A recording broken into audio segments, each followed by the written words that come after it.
आज गुरु पूर्णिमा का दिवस है। तो सभी जो है ना अपने अपने गुरु को, चाहे उन्होंने बनाए हों गुरु चाहे ना भी बनाए हों, कल्पना से जिसके प्रति भी श्रद्धा है उस कल्पना को मन में ला करके एक बार प्रणाम करें, मन के अंदर ही प्रणाम करें। ये जो स्वस्तिका कह रही थी जी प्रार्थना, वो था शंकरम शंकराचार्यम केशवम बादरायणम सूत्र भाष्ये कृतो वंदे भगवन्तौ पुनः पुनः ईश्वरो गुरुआत्मनेति मूर्तिभेद विभागने व्योमवद् व्याप्त देहाय दक्षिणामूर्ते नमः। ओम शांति ही शांति ही शांति। हाँ, यही मंत्र कह रही थी मैं, यही वाला। इससे पहले भी है, अस्तवनंताय सहस्रमूर्ते सहस्रपादा सहस्र शिशिरो राभि। चलो छोड़ो भाई।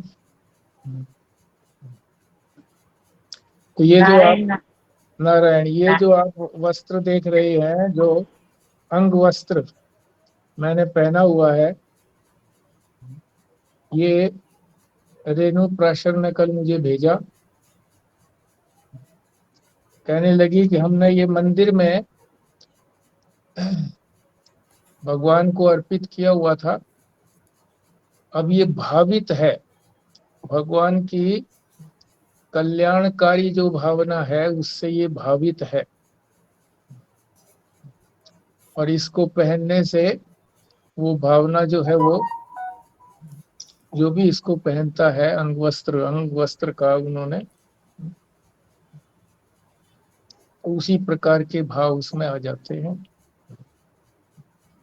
तो ये विशेष रूप से भेजा, और भी खैर चीजें भेजी थी।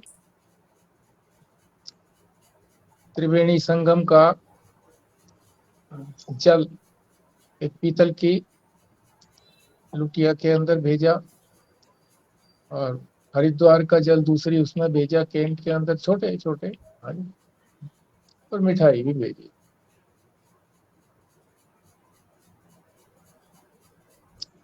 ठीक है। तो उसने यही कहा था कि भाई इस पटके को आप पहन करके सत्संग करना। मैंने तो कहा था, मैंने कहा भाई फिर तुमको दिखाना पड़ेगा मुझे कि मैंने ये पहन लिया। बोले नहीं, आप सत्संग करना पहन करके, सभी देख लेंगे। ठीक है। कल हमने उसी सर्वज्ञ और सर्ववित्त परमेश्वर कहो, ईश्वर कहो, ब्रह्म कहो, उसकी महिमा कहो या विभूति कहो या वैभव को, तीनों शब्दों से एक ही तात्पर्य है। कल हमने जाने थे कि वो जो है द्यूलोक में, पृथ्वीलोक में उसका शासन है। सूर्य चंद्रमा भी उसकी आज्ञा से चक्कर लगाते हैं, नदियां और समुद्र भी उसके शासन में सीमा में रहते हैं, अपनी सीमा का अतिक्रमण नहीं करते। स्थावर जंगम जड़ चेतन जितना भी जगत है वो उसके शासन से नियमित होता है। ऋतु, अयन, संवत्सर रूप जो काल है वो भी अपना समय नहीं बदलता। कर्ता, कर्म और फल उसी के शासन से चलता है। और एक बूंद पानी से कितना बड़ा ये पुतला खड़ा हो जाता है, हंसता है, बोलता है। ये भी उनकी महिमा है। इस महिमा को उड़िया बाबा जी ने विदेश से आए पाल ब्रंट को बताया था। कौन कौन से अंग कहाँ पर स्थापित हैं, कौन सा अंग आंख में है, देखने का यंत्र, सुनने का यंत्र कहाँ पर है, सारे यंत्र जो है वो यथास्थान जहाँ होने चाहिए वहां किए हुए।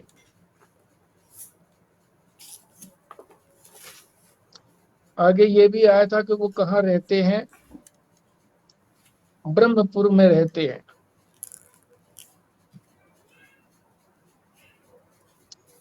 और ये भी बताया था कि 8 चक्र हैं, 9 जो है द्वार हैं,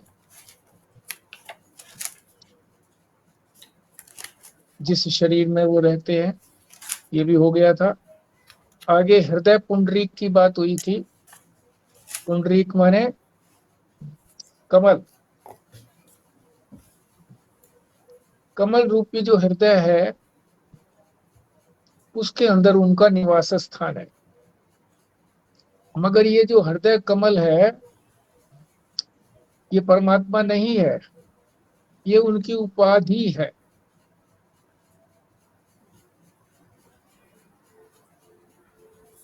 इस हृदय कमल को, उपाधि को हटा दो तो क्या बचता है? चिदाकाश। चिदाकाश का अर्थ है चेतन रूपी आकाश, चेतन रूपी खाली जगह। थोड़ी सी खाली जगह है, मगर वो ज्ञान रूप है। चिद का मतलब ज्ञान रूप, चेतन रूप। और जो ये पुरिया बताई है, 9 पुरिया, और ये जो हृदय कमल बताया है, ये उसको छोटा नहीं कर सकता। चाहे वो जो आकाश है, चिदाकाश, वो वहां बहुत छोटे स्थान पर है, चिदाकाश हृदय के अंदर, मगर फिर भी वो व्यापक है। प्राप्ति उसकी वहां होगी, इसलिए उसको वहां पर बताया गया है कि वो वहां रहता है। परमानेंट हाउस उसका वो है। जैसे राष्ट्रपति भवन हो, राष्ट्रपति का शासन सब जगह चलता है भारतवर्ष के अंदर, उसी के सिग्नेचर से सब कुछ होता है। मगर उसका निवास स्थान जो है वो राष्ट्रपति भवन है। और वो इन चीजों से छोटा नहीं बनता। यानी जो चीजें बताई हैं, 9 पुरियां और ये कमल, ये छोटा नहीं कर सकते उसको, व्यापक है, परिपूर्ण है। फिर आगे जो है ना, ये चीजें भाष्यकार ने बताई है महिमा की, और भाष्यकार फिर और महिमा बता रहे हैं।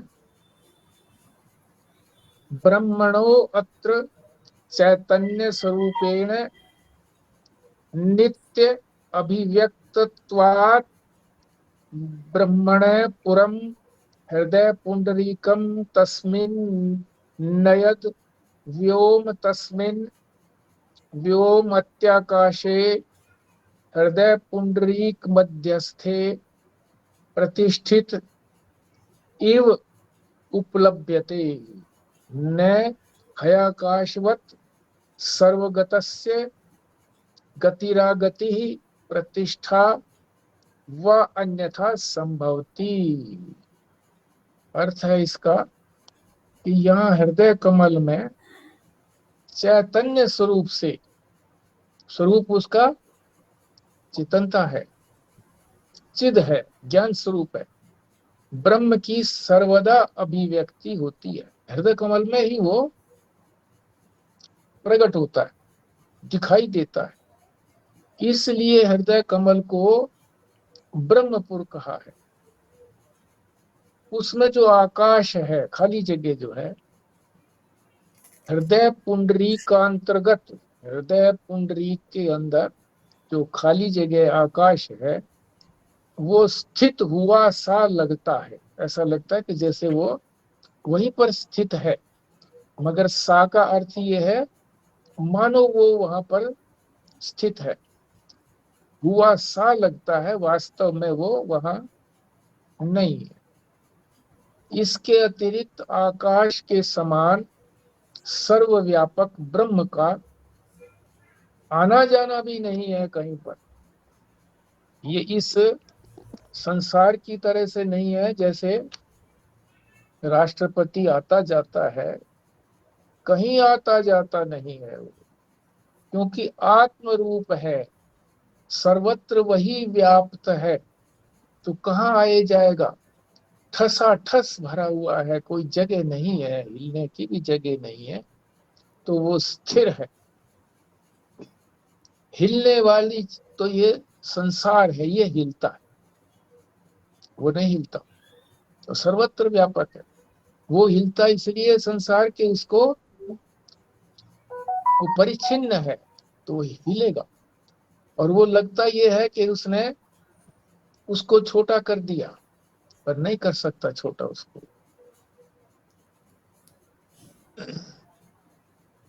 ब्रह्म का आना जाना अथवा कहीं स्थित होना, ना तो वो कहीं एक जगह स्थित है और ना कहीं वो आना जाना है, क्योंकि सभी उसके अंदर विराजमान है। वो व्यापक है, उसमें ये विराजमान है। जैसे सोने के अंदर गहने हैं, गहने के अंदर सोने की बात नहीं है, सोने में गहने हैं। सोना तो बहुत व्यापक है, गहने तो सीमित हैं। सारे संसार के सोने, ये इनको इकट्ठा कर लो गहनों को, तो भी सोना फिर भी व्यापक रहेगा। इसलिए उसका जाना आना कहीं संभव नहीं है, क्योंकि वो सर्वव्यापक है। इसीलिए उसको ब्रह्म कहते हैं। ब्रह्म का मतलब होता है वृहत, वृहत का मतलब होता है व्यापक। आगे कह रहे हैं शरीर जो है वो मुख्य नगर है। पुत्र भाई आदि जितने भी संबंधी हैं, आदि से ही समझ लो, उपनगर। और जितने भी छोटे नगर हैं, जैसे दिल्ली के अंदर अनेक नगर हैं, उपनगर, क्योंकि इनमें भी गाढ़ आसक्ति होने पर, जिस स्थान में हम रहते हैं, जैसे त्रिनगर में रहते हैं, तो त्रिनगर के साथ बड़ी गाढ़ हमारी आसक्ति हो जाती, छोड़ना नहीं चाहते। कष्ट होते हुए भी, वहां भीड़ भड़का होते हुए भी, या गंदगी होते हुए भी छोड़ने का मन नहीं करता। और इसी तरह से पुत्र है, भाई है। पुत्र जो है वो डंडा मार के भगा दे, फिर भी नहीं भागते हैं। मैं क्लिनिक में बैठा होता था, तो पड़ोसी का ही पिताजी आते थे, बुजुर्ग थे, आकर के अपने पुत्र को गालियां देते थे। तो मैं इसको गाली देकर के कहते थे इसे निकालूंगा, ये ऐसे करता है, ऐसे करता है। और हम उसको आखिरी दम तक वहीं रहता हुआ देखते रहे। तो गहरी आसक्ति हो जाती है, तो मेरापन नहीं रहता, मैंपना हो जाता है। अपने उपनगर का घर मान लीजिए, नया बनाया, गिर गया, तो ये लगता है कि मैं ही नष्ट हो गया, मेरी ही हानि हो गई, अब मैं क्या करूंगा। अपने बिजनेस में घाटा हो गया तो मैं मर गया, भाई मैं कहाँ रहा, अब बचा नहीं। इतनी आसक्ति हो जाती है, मतलब मैं पना हो जाता है, अहम, अहम का निर्देश होता है।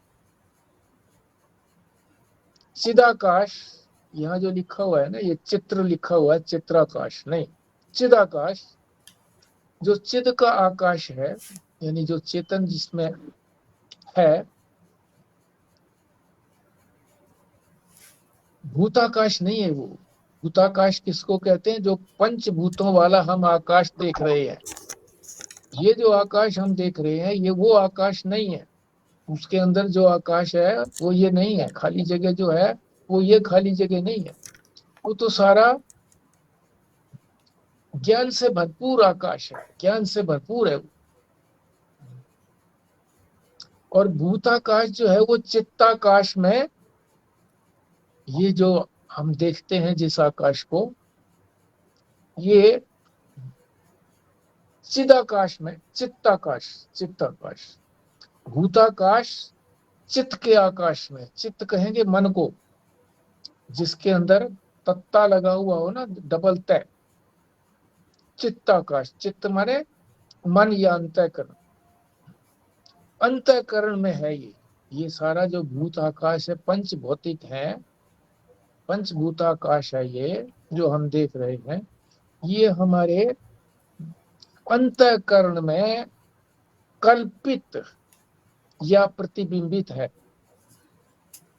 कल्पना है, कल्पना की हुई है हमने, या प्रतिबिंबित है, इसके अंदर प्रतिबिंब पड़ा हुआ है,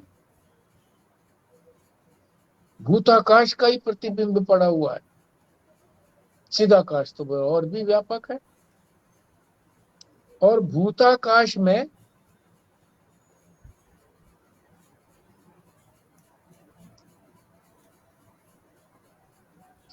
एक मिनट भैया,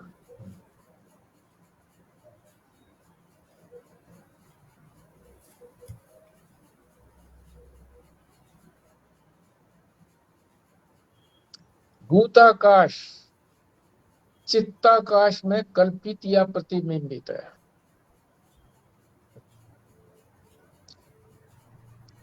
यानी भूताकाश की ही बात बता रहे हैं कि ये तो कल्पना है, एक प्रकार से अंतःकरण की कल्पना है ये। और भूताकाश में चित्ताकाश, चित्ताकाश कहा था ना, अंतःकरण डबल तय है ना, आकाश महाभूत से ये अंतःकरण बना। जब ये हमारे सारे अंग बने ना, स्थूल शरीर बना, इंद्रियां बनी, और फिर अंतःकरण में जो 4 भाग बने, ये किससे बने? सूक्ष्म महाभूत से, सूक्ष्म महाभूत, सूक्ष्म पंच महाभूतों से बने थे, और उनके सात्विक अंश से बने थे। सात्विक यानी माया जो है वो, या गुण कहिए उनको, 3 गुणों वाली माया है, सात्विक, राजस और तामस। तो सात्विक अंश से ये हमारा अंतःकरण बना था। ज्ञानेंद्रियां जो है ये भी, और अंतःकरण भी, ये सात्विक अंश से बने थे। और कर्मेंद्रियां और प्राण ये रजोगुण से बने थे। और ये हमारा शरीर जो है ये तमोगुण से बना हुआ है। तो ये अंतःकरण जो है ये महाभूत के सात्विक अंश से है। तो आकाश महाभूत से ये जो चित्ताकाश है अंतःकरण बना है। अतः इसलिए इनमें कार्य कारण भाव अनिवार्य नहीं है। ये जरूरी नहीं है कि भाई इससे ये चीज बनी है। ये तो जो बनाई है ये माया से बनाई है ईश्वर ने। ये सारा ही संसार भी और सारा ये मनुष्य भी, ये उनकी एक कल्पना थी, कल्पना कहिए, या उनके मन में ऐसा आया कि मैं खेल करूं। तो मायावी तरीके से वो खेल कर रहे हैं। तो हमारा जो शरीर है वो भी एक प्रकार से ईश्वर की कल्पना कहिए, या उसने खेल खेल रूप में बनाया है। तो इसलिए इसका कोई कार्य कारण भाव नहीं है। कार्य कारण भाव उसको कहते हैं कि कारण में से कार्य निकले। अब जैसे बताया था ना कि इसमें से ये बड़ा, इसमें से ये बड़ा, इसमें से ये छोटा, ऐसे बोला था। वास्तव में ऐसा कोई कार्य कारण भाव नहीं है। कारण जो है वो बड़ा होता है, व्यापक होता है, कार्य छोटा होता है, उससे बना हुआ होता है, इसलिए वो छोटा होता है। तो कार्य कारण भाव अनिवार्य नहीं है। स्वप्नाकाश से जागृताकाश है। जैसे स्वप्न के अंदर कैसे कल्पना है, भी ये कल्पना की बात बता रहे हैं कि कल्पना कैसे हुई। कि जैसे स्वप्न के अंदर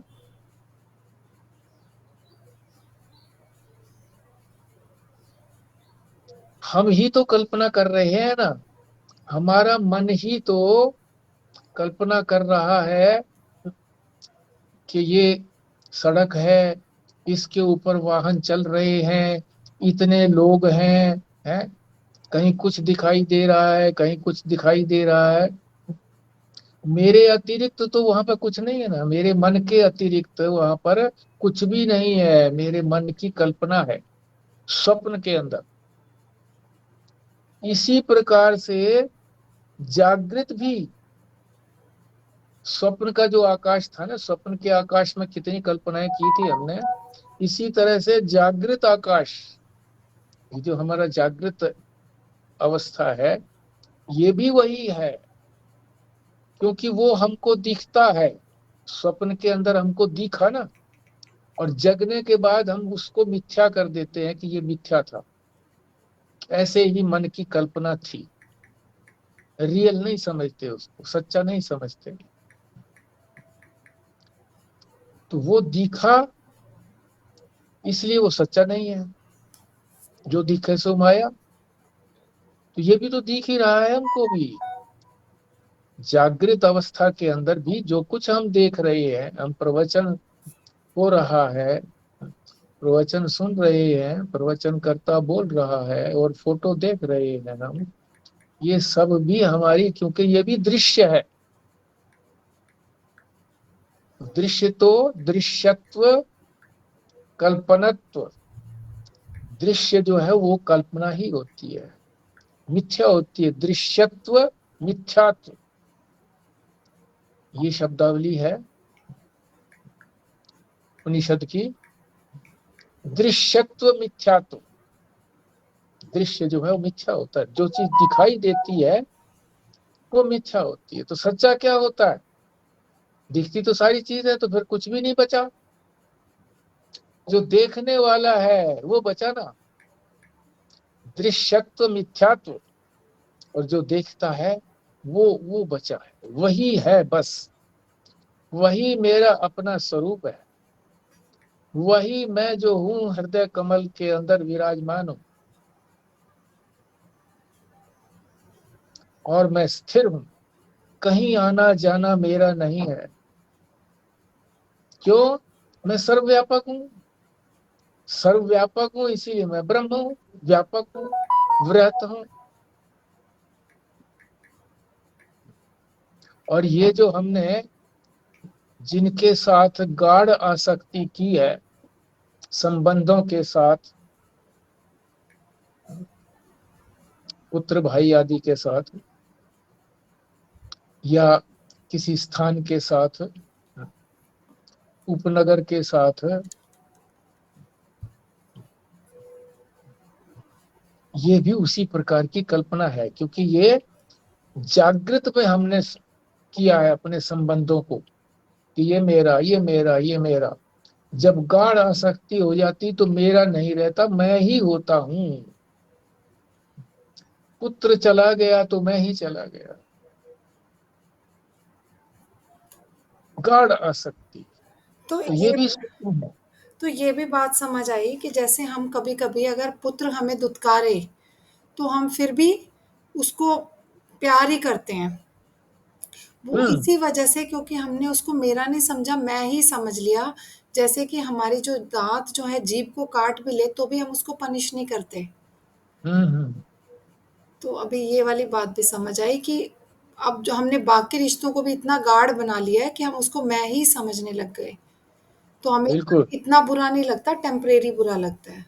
हाँ, मैं लगता है जैसे शरीर को, मैं स्थूल शरीर को मैं मानता हूँ, जरा सी पिन लग जाए, चुभ जाए, तो कहते हैं दर्द हो गया, स्किन के ऊपर दर्द हो गया। जबकि ये तमोगुणी है सब कुछ। जो स्थूल शरीर है, जो दिखता है, ये सारा तमोगुणी है। चाहे वो माइक्रोस्कोप से देखे डॉक्टर, चाहे टेलीस्कोप से आसमान में कोई देखे, जो दिख जाए किसी भी यंत्र के द्वारा, तो वो समझिए कि वो मिथ्या है। दृश्यत्व, मिथ्यात्व। आगे इसी बात को और भी जो बताएंगे। हमारा स्थूल शरीर है वो किससे बना है? नहीं सॉरी, सूक्ष्म तमोगुण। सूक्ष्म शरीर जो है। सूक्ष्म शरीर जो है ना, वो दो तरह का हो गया ना सूक्ष्म शरीर। एक तो हो गया जो रजोगुण से बना है, एक है सत्व गुण से। तो सत्व गुण से तो हमारा अंतःकरण बना है, और इंद्रियों के अंदर जो ज्ञानेंद्रियां हैं, ज्ञानेंद्रियां पांचों और अंतःकरण, ये सात्विक अंश से बना है, 3 गुणों के सत्व गुण से बना है। और जो रह गए कर्मेंद्रियां 5, हाथ पैर आदि, वाणी आदि, उपस्थ और गुदा, ये 5 ये रह गए। और प्राण, जो सांस चलता है, प्राण, ये जो है ये रजोगुण से बने हैं। और रजोगुण को आपको मालूम ही है कि उसमें क्रियाशील रहता है रजोगुण, भागदौड़ बनी रहती है, इसीलिए ये कर्मेंद्रियां हमारी भागदौड़ में लगी रहती है। प्राण हमेशा चलता रहता है, क्योंकि भागदौड़ कभी रजोगुण की खत्म नहीं होती है। और तमोगुण जो है ये स्थूल शरीर है, जो दिखता है हमको, स्थूल बार बार का।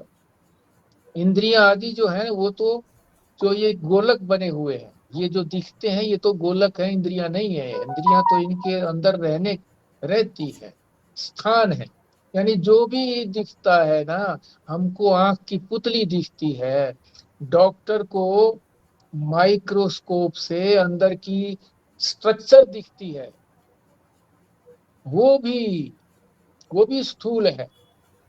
हमारे शरीर के अंदर जितने भी अंग हैं, फेफड़ा हो गया, हार्ट हो गया,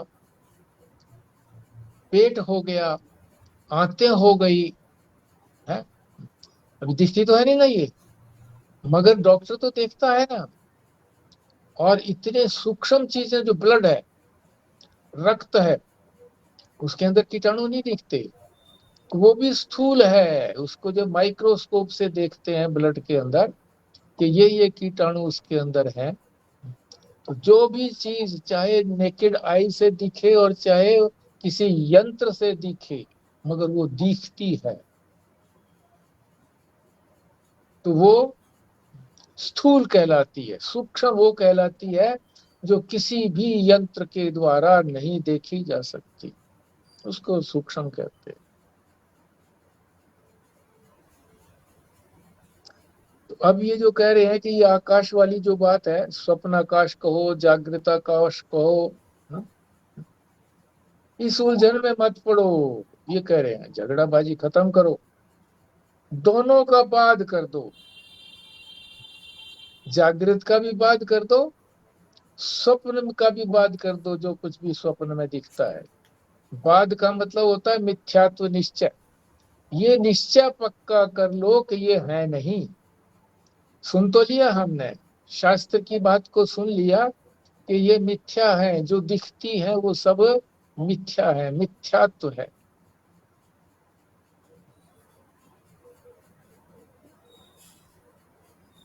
मगर हम इसको गहराई से निश्चय नहीं कर पाते, छोड़ नहीं पाते अपने शरीर को, इंद्रियों को, जो भी कुछ है, इसको न स्थूल को छोड़ पाते, न सूक्ष्म को छोड़ पाते।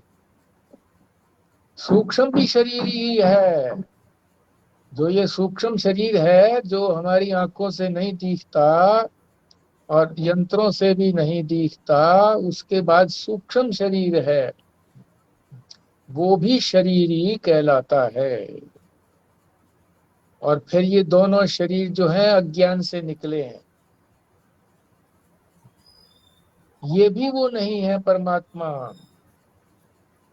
तो यहाँ तो इन्होंने सिर्फ यही बात की है कि ये जो दोनों प्रकार के स्वप्न आकाश, जो स्वप्न में हमने सारा देखा, प्रपंच देखा, और अब जागृत में प्रपंच देख रहे हैं, इनका सबका बाद कर दो, उलझन में मत पड़ो, बाद में बात कर दो। जैसे कहते हैं ना, तू छोड़, इस बात को नहीं समझ में आती तो इसको मिथ्या जान ले, और जान नहीं ले निश्चय कर ले, मिथ्यात्व निश्चय, उसको कहते हैं बाद। इसको निकाल दिया तो बचेगा क्या? चिदाकाश, यानी चेतन का ही आकाश बचेगा। यानी ज्ञान ही ज्ञान बचेगा, ज्ञान रूपी आकाश बचेगा, और वो अखंड ब्रह्म है। वो यही नहीं है कि भाई इसमें हृदय कमल के अंदर है। हृदय कमल को तो पहले ही हटा दिया था कि ये तो उपाधि है, इनसे हटाओ, चिदाकाश को ही ध्यान में रखो। फिर चिदाकाश के अंदर जो है ना, ये स्वप्न का आकाश, भूताकाश, ये जो हम अब देख रहे हैं, ये सब हटा दो तो क्या बचेगा? सिर्फ चिदाकाश। चिद कहते हैं चेतन को, यानी जो ज्ञान स्वरूप है, वो बचेगा बस। और वो व्यापक है, केवल यही सीमित नहीं है कि हृदय के अंदर ही सीमित हो, सब चीजें उसी के अंदर हैं, मगर वो अंदर समझ में नहीं आती हैं क्योंकि हमें इतनी सूक्ष्म दृष्टि नहीं है। जब हमारी सूक्ष्म और संस्कारित बुद्धि हो जाएगी, शास्त्र के संस्कारों से संस्कारित बुद्धि हो जाएगी, तो फिर हमको दिखाई देगा। वो संस्कारों से दिखता है, संस्कारों से ही हमने ये पढ़ रहे हैं, हम संस्कारों से ही जो सुन रहे हो आप उसको समझ भी रहे हैं। इसी शब्दावली को कोई अंग्रेज जो हिंदी नहीं समझता, उसके पल्ले ही नहीं पड़ेगा, वो कहेगा शोर हो रहा है।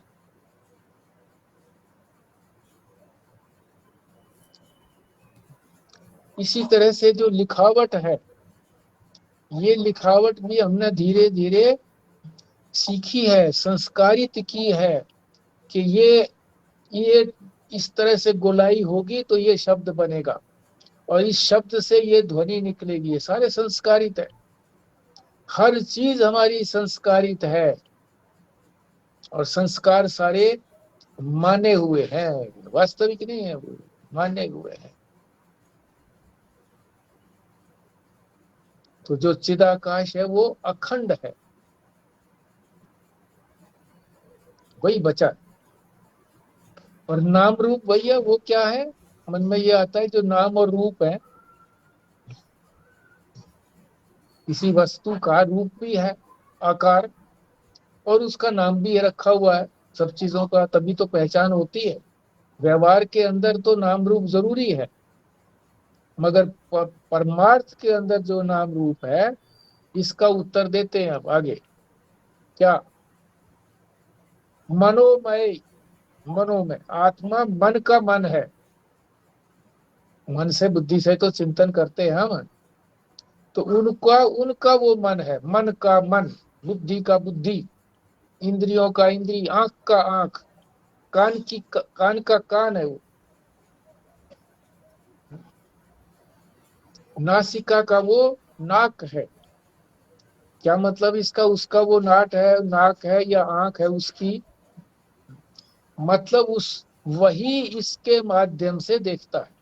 ये तो उसके लिए यंत्र हैं, इन यंत्रों की सहायता से दिखाई देता है, यंत्रों की सहायता से सुनवाई होती है। वो कुछ नहीं करता, वो देखता सुनता भी नहीं है,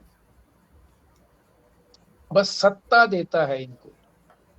मन का मतलब ये हो गया कि मन को सत्ता वही देता है, ज्ञान स्वरूप ब्रह्म, वो सत्ता देता है। तो मन जानता है, नहीं तो मन भी नहीं जान पाएगा, इंद्रियां भी नहीं देख पाएंगी, कर्मेंद्रियां जो कुछ कर नहीं पाएंगी, उसकी सत्ता की वजह से, उसके होने से ये होते, अन्यथा नहीं होते। हमारा जो शरीर है सारा, चलता फिरता, सोचता, खाता पीता, हंसता बोलता, सब कुछ ये उसी की सत्ता से है। जब वो सत्ता अपनी खींच लेता है, अर्थात सूक्ष्म शरीर, पहले उसकी सत्ता सूक्ष्म शरीर में आती है, सूक्ष्म शरीर से फिर स्थूल में आती है, तभी ये सारा जो शरीर है, चलता फिरता, खाता पीता आदि है। अब वो सूक्ष्म शरीर निकल करके दूसरे में चला गया, अब वो दूसरा जो है वो संचालित होगा, दूसरा संचालित होगा। ये अब इसमें कोई क्रिया नहीं होगी, मुर्दे में कोई क्रिया नहीं होती। खींच लेता उसको, उसको खींच लिया। किसको खींच लिया? अंतःकरण को, जिसको सूक्ष्म शरीर भी कहते हैं। सूक्ष्म शरीर का एक भाग है अंतःकरण। सूक्ष्म शरीर को खींच करके दूसरे शरीर में चला गया। सूक्ष्म शरीर तो वहां संचालित हो रहा है, वहां चेतनता आई हुई है। जैसे आपने ये भी देखा होगा कि जो मजमुआ लगाते हैं ना, बहुत सारे आदमी इकट्ठे हो जाते हैं और एक वो कहते हैं जमूरे, जमूरे को लिटा देते हैं, ऊपर से कपड़ा ढक दिया, जमूरे, कुछ नहीं बोलता। अब वो कहता है कि देखो अब इसमें जान नहीं है, कुछ नहीं बोलता है। फिर वो कुछ कुछ चीज बनी हुई, किसी तरह की कोई चीज है, वो उसकी छाती या पेट के ऊपर वो फेंकता है, और वो फेंकने से एकदम वो हिलता है, पेट या उसकी छाती। देखो अब इसमें चेतना आ गई है, अब ये जग गया।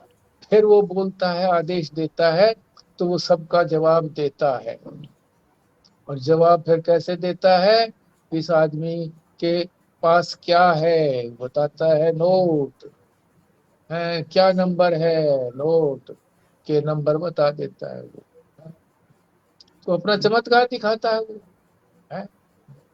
तो जो इसको जादूगरी को जानता है उसके लिए तो चमत्कार नहीं है, पर जो नहीं जानता उसको तो चमत्कार लगता है। और जो बताया था कि एक बूंद से इतना बड़ा ये शरीर खड़ा हो जाता है, 6 फुट का, हंसता बोलता खाता पीता है, ये चमत्कार नहीं तो क्या?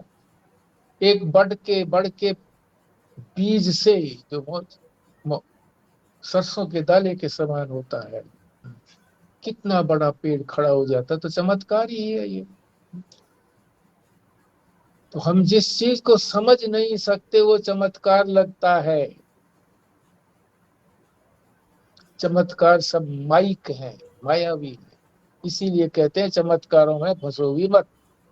योगी जो है वो जब संपन्न हो जाता है समाधि के अंदर, तो उसमें शक्तियां आ जाती है। तो शक्तियां आ जाती तो कुछ का कुछ दिखा देता है। तो कहते हैं यहाँ फंसना नहीं है, इन चमत्कारों में नहीं फंसना, आगे चलना है। नहीं तो यहीं फंसे रहोगे, और चमत्कार जो है एक दिन जो है तुम्हारा जो शक्ति आई हुई है सारी व्यय हो जाएगी, फिर चमत्कार भी गायब हो जाएगा। तो मनो में आत्मा मन का मन है, यानी उसी की सत्ता से मन अपना कार्य करता है। मन के द्वारा नहीं जानता, वो मन के माध्यम से नहीं जानता, आत्मा के द्वारा मन जाना जाता है। आत्मा के द्वारा मन जाना जाता है, आत्मा ही मन को जानती है, मन उसको नहीं जान सकता। मन आत्मा को नहीं जान सकता, आत्मा मन को जानती है। श्रुति कहती है, अब ये श्रुति दे रहे हैं 2 पंक्तियों के अंदर, बहुत महत्वपूर्ण है, बहुत गंभीर विषय है, सारा वेदांत है इसमें। तो आराम आराम से धीरे धीरे समझेंगे तो ठीक तरह से समझ में आएगा।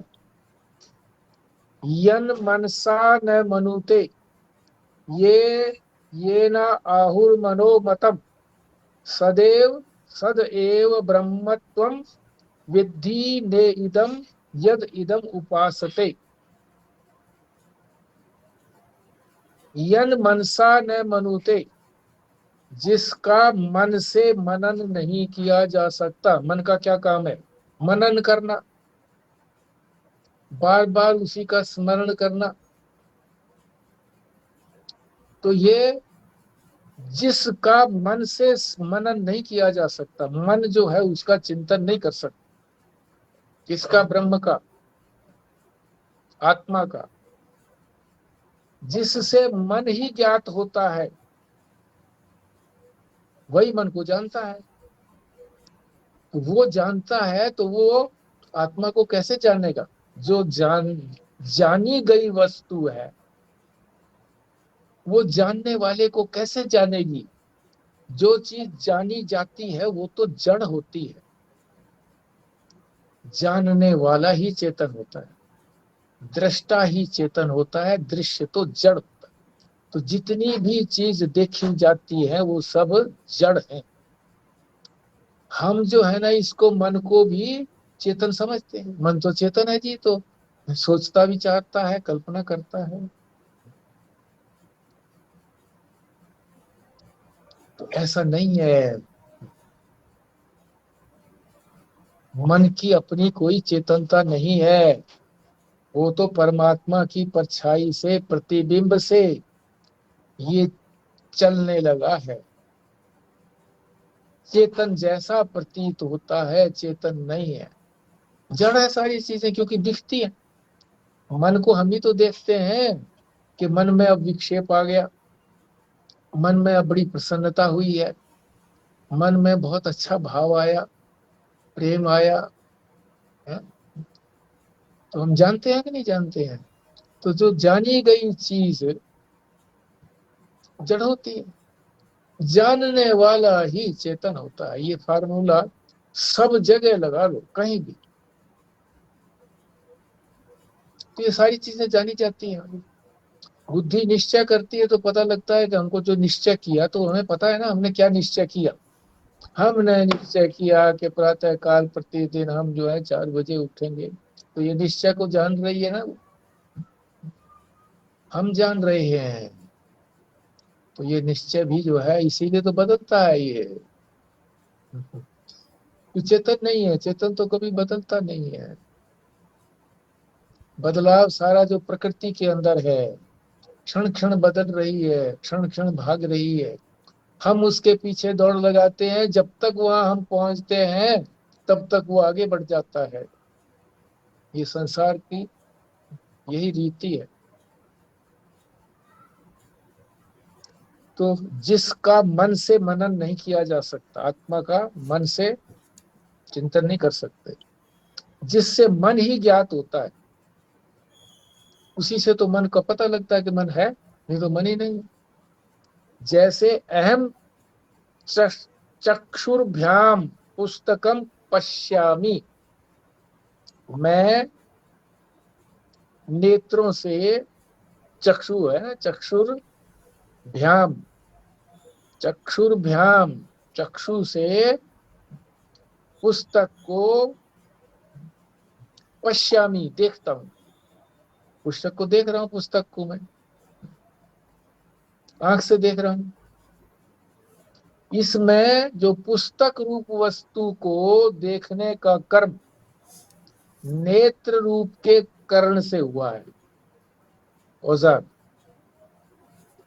औजार से हुआ, औजार ने देखा पुस्तक को, कर्ण कहा उसको। और कर्ण तो दूसरे के लिए होते हैं, जितने भी यंत्र है, यंत्र हुआ ना, कर्ण माने यंत्र, यंत्र तो दूसरे के लिए होते हैं। जैसे मोटर के अंदर कितने यंत्र लगे हुए हैं, इन यंत्रों का अपना तो कोई स्वार्थ सिद्ध हो नहीं रहा, अपने लिए थोड़ी काम कर रहे हैं। ये तो जो इसका मालिक है, मोटर का जो मालिक है, उसके लिए काम कर रहे हैं। इस प्रकार ये नेत्र भी यंत्र है, देखने का यंत्र है। तो पुस्तक रूप वस्तु को देखने का कर्म नेत्र के कर्ण से हुआ। इसी प्रकार यन मने कर्म न भवती, जिसको देखने में मन कर्ण नहीं होता, मन इसको नहीं देख सकता यंत्र। ये जो यंत्र है, मन रूपी यंत्र, जो देखने वाला है उसको नहीं देख सकता। जिसको का मतलब है वही चेतन, ज्ञान स्वरूप आत्मा।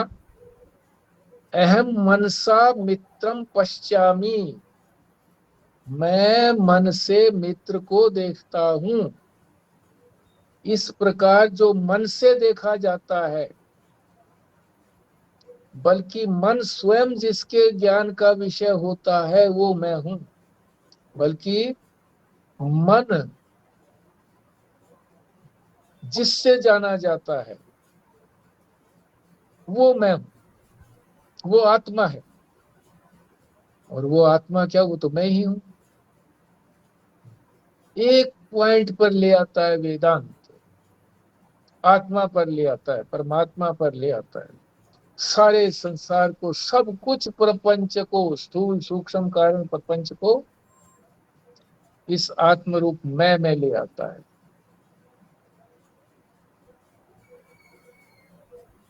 अगला पैरा में आया विषय रहित और मन के कर्म से रहित, यानी जिसके अंदर कोई विषय भी नहीं है, पदार्थ भी नहीं है।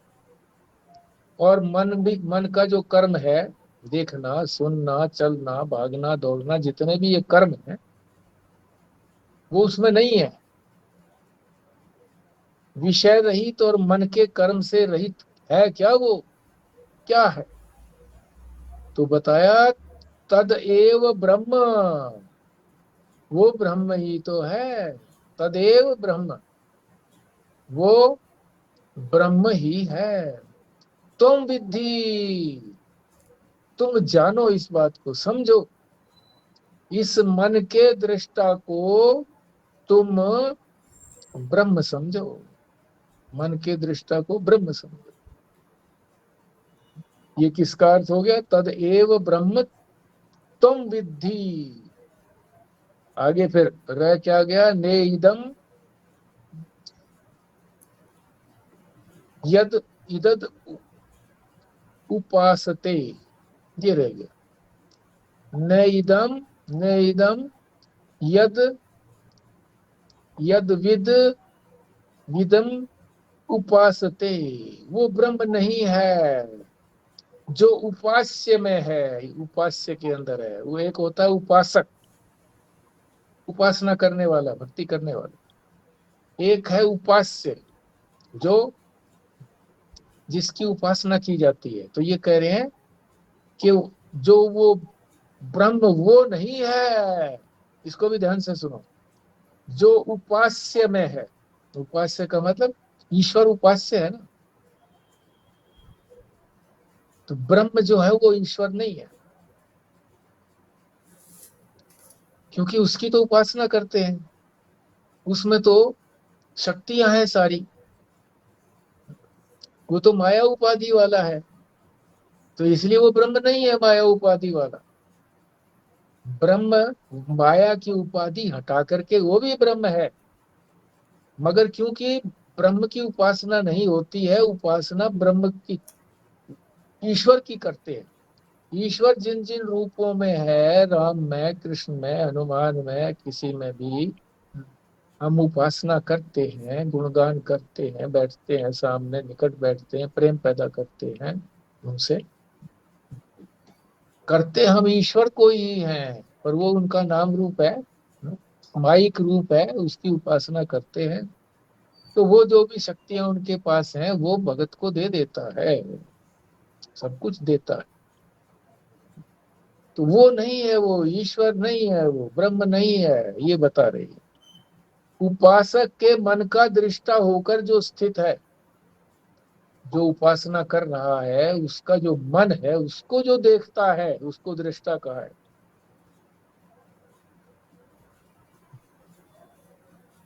वो ब्रह्म है, यानी देखने वाले की ही इंपॉर्टेंस बताई है। जो चीजें दिखाई देती हैं या कल्पना में आती हैं, या जो भी कुछ मन से, बुद्धि से, इंद्रियों से, शरीर से जो भी कुछ किया जाता है, वो सब कुछ ब्रह्म नहीं है, वो सारी ब्रह्म की उपाधियां हैं। ईश्वर भी ब्रह्म की उपाधि धारण किए हुए है। उपासक जो है वो भी तो, उसने भी तो उपाधि धारण की है, जिन उपाधियों से वो उसकी पूजा करता है। हाथ से पूजा करता है, मन से पूजा करता है, वाणी से उनके मन उनको निहारता है, जो भी उनका इष्ट है, जिसका भी इष्ट है। सारे ये अंग जो है ना उनके लिए लगाता है, वो भगत हो गया। मगर वो उपास्य जो है ईश्वर जो है वो भी क्योंकि माया की उपाधि वाला है, ब्रह्म नहीं है, ये कहने का यहाँ पर तात्पर्य है। तो ये यहाँ तक आपको समझ में आ गया? इसमें कोई शंका हो तो पूछिए, यहीं पर विश्राम लेंगे।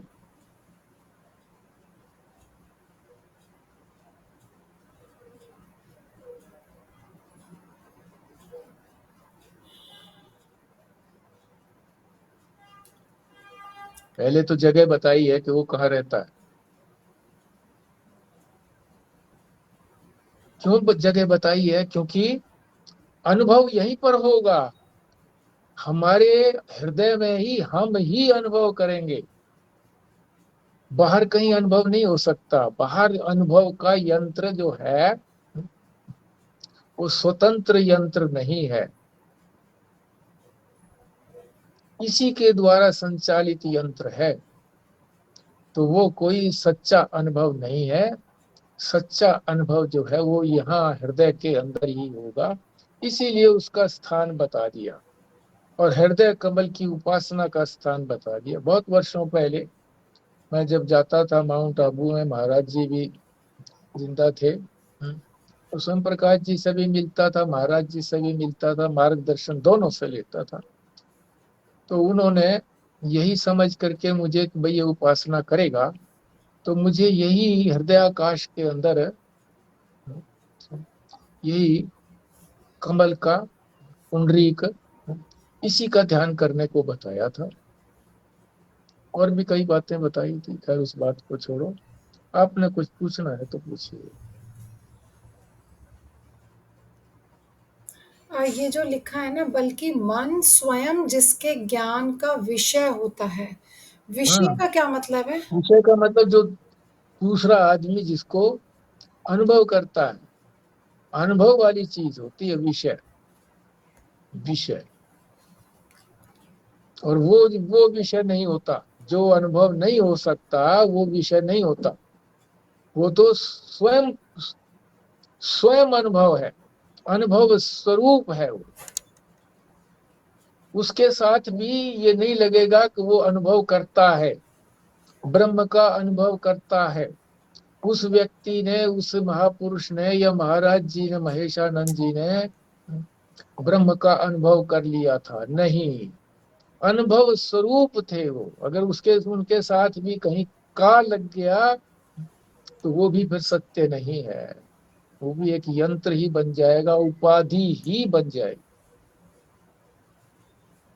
विषय का मतलब जो जो उसको देखता है, सुनता है, चखता, जो भी कुछ करता है उसका साथ।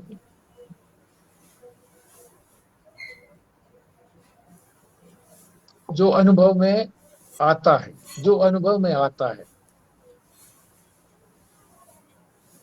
और जो अनुभव करता है वो भी सच्चा नहीं है, बल्कि जो अनुभव स्वरूप है उसके साथ भी करता नहीं लगाएंगे। हाँ जी,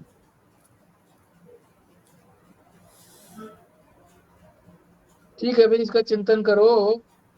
अगले दिन पूछ लिया करो। वो पंजाबी महात्मा अगले दिन आकर के यही कहते थे, इशारा करके बोलते थे, हाँ तुसी ऐसे ऐसे करते थे। कोई नहीं बोलता था, मैं पूछता था, तो पूछा करो, कोई ना कोई चिंतन करके, समय निकाल करके चिंतन करो। आज का दिन तो कम से कम सारा जो था ना वो गुरु पूर्णिमा का परमात्मा के चिंतन में ही लगाना चाहिए, सवेरे से शाम तक, जितना समय जिसको मिलता है। ठीक है जी।